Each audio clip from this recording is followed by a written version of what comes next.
whole different view of the St. Johns River. So you go to those parks, and then you go to, you know, another park, and it's right on the river, like Memorial Park, and you get a completely different experience. So that's what's wonderful about all of our parks that we have here around us. Absolutely.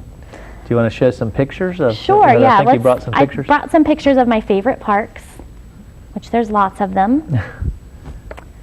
This is Ravine Garden State Park, and it is in Palatka, and it is a wonderful park. There's so many different things to do there.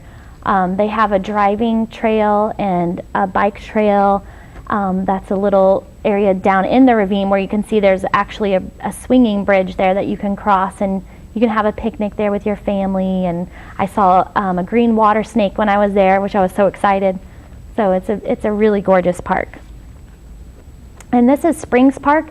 It's located in downtown Green Cove Springs, and it's my favorite park of all time. I actually stop there every time I'm off going through there on 17, just to stand there and look at it. It's so beautiful. You can see the spring flows right into the St. Johns River, and you can see the cypress knees sticking out there and the kids playing around. It's a wonderful park. What's really cool too is that park has this old swimming pool, and it's actually a spring-fed swimming pool.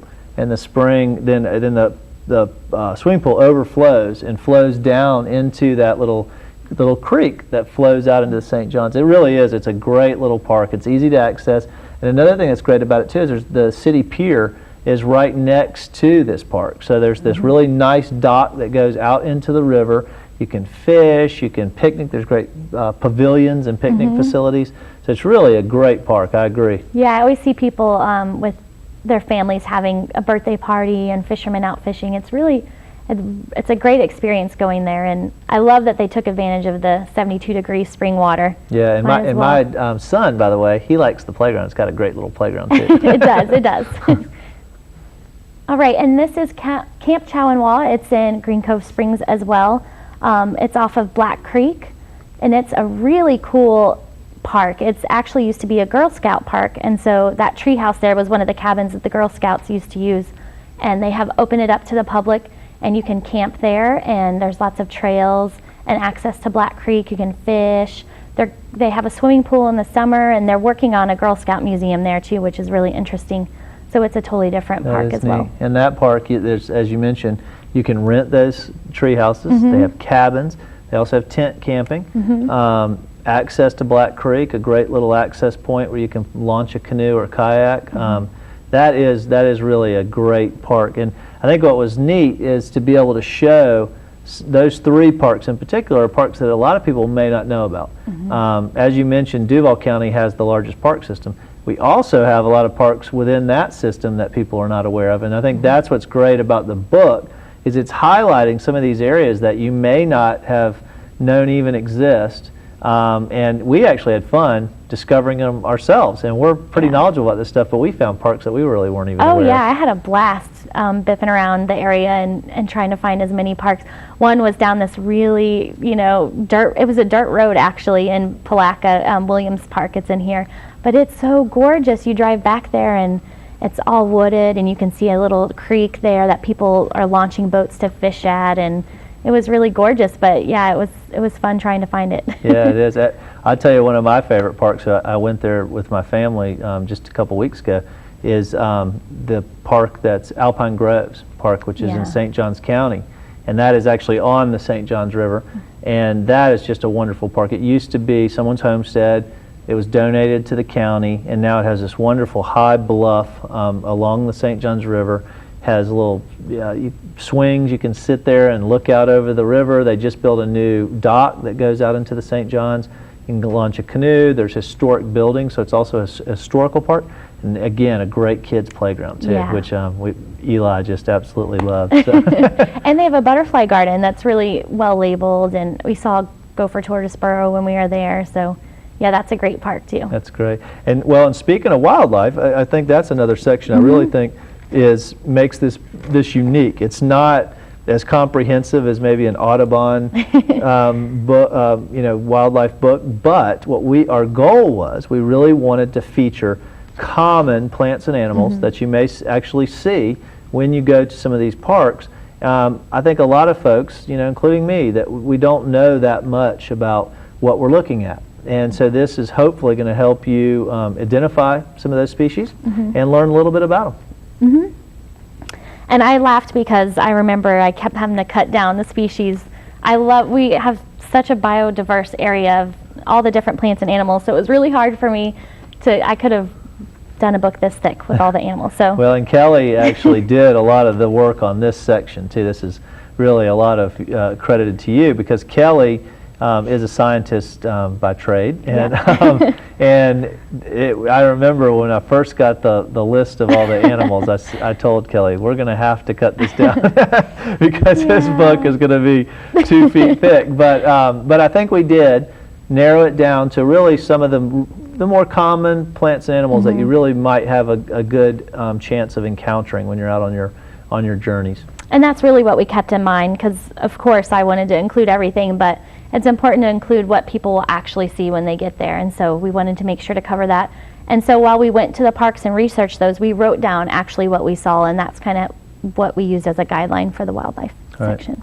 And then there's another great section too. Actually, that's cool. Oh yeah, we should show at the end of the wildlife section, we have tracks.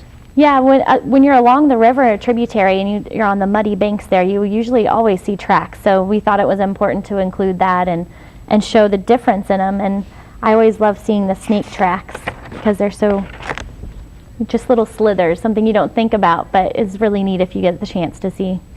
So we also have a track section for you out there. And then I know Danielle, our education director, put a lot of time into trying to develop a really good activities section. And so we also have games and activities what the goal is to enhance that river experience when you get there. There's a lot of educational games and activities and things to do while you're at the parks. I know one of our board members, Ben Williams, wrote a section on kind of an introduction to fishing and how to get started in fishing. And we have Ray and Jody Hetchka with Kayak Amelia wrote a section on kayaking and canoeing to get you kind of started and some tips to think about as you go out there and in your river journeys.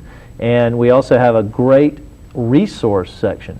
There's a lot of links to other websites, to books about the river. It's really, it's a comprehensive guide. Yeah, Danielle and I worked really hard on the resource section. Again, being a science nerd that I am, a lot of the words that I'm used to saying people don't understand, and so we wanted to make sure that everyone understood what we are writing in the book and just a really good background on the information that we are giving. And we also recommended some books for further reading, like the Audubon Field Guide for the people who really want to identify everything they see is definitely one of the books that we recommended, and some other websites and stuff that people can go to learn more. Right, and this is, because this is really not intended to be have everything about the river, because obviously we couldn't include all of that information. But it is hopefully going to point you in the right direction if you do want more information, where to go. And also, we intended this to be used in conjunction with our My St. Johns River website, which is a website that's an interactive journey of the St. Johns, an online journey of the St. Johns, so you can learn more there as well. This book, as we mentioned, goes from Palatka to the Atlantic Ocean. We hope to actually maybe develop a future guidebooks that will encompass the rest of the river, because there's just so many wonderful places up and down the St. Johns. So we hope you'll get one. You can go to our website. They're available. If you go to the home page of the website, which we'll put up there on the screen, you will see right there, front and center, there's an image that keeps rotating, and one of those images is of the guidebook. Just click there, go to the site. You can buy it online, and we'll mail it to you. So I hope you'll go ahead and get your guidebook, and more importantly, use your guidebook to get out there and explore the river, because that's the ultimate goal here. Yes, get your feet wet. Right. One of the parks that you showed, Kelly, which I think is very interesting, Camp Chawinwa, I always have to remember how to say that, Camp Chawinwa, where you saw the treehouse. You've got a really exciting event coming up at that park.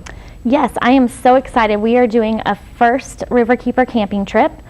We wanted to really kick off the guidebook and get people out to a park and offer lots of activities once they get there. And so on October 3rd and 4th, we are having a Riverkeeper camping trip at Camp Chow, and we're going to have fishing, and someone's going to bring some animals for kids to see. We're going to do a scavenger hunt. We're going to have a big fish fry for dinner and s'mores and story time.